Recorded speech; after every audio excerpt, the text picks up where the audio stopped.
Members of Maine's Judiciary Committee voted unanimously to give the Maine Commission on Indigent Legal Services an additional $6 million. This comes as a reaction to what officials are calling a public defense crisis. There's a backlog of over 20,000 cases of people waiting to have attorneys to represent them. MCIL, also known as MICL, provides attorneys to criminal defendants who could not otherwise afford one.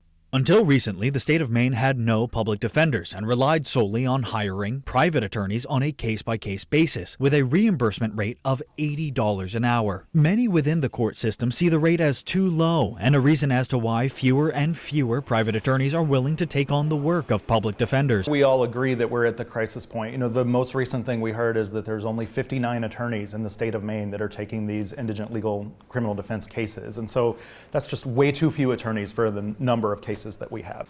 According to the House Chair of the Judiciary Committee, Matt Moonen, the proposed budget would bump the reimbursement rate from $80 an hour to $150, with the hopes that more attorneys will be enticed by the pay increase.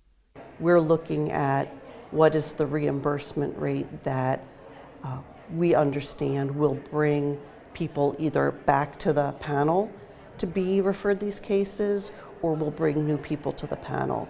According to Moonen, the proposed budget still needs to be voted on by the Budget Committee before anything can happen, but he is optimistic that it will pass. Everything that costs money has to go through the Budget Committee. I don't serve there, so ultimately they have to figure out what they can afford, but I do think everyone understands the urgency of this situation.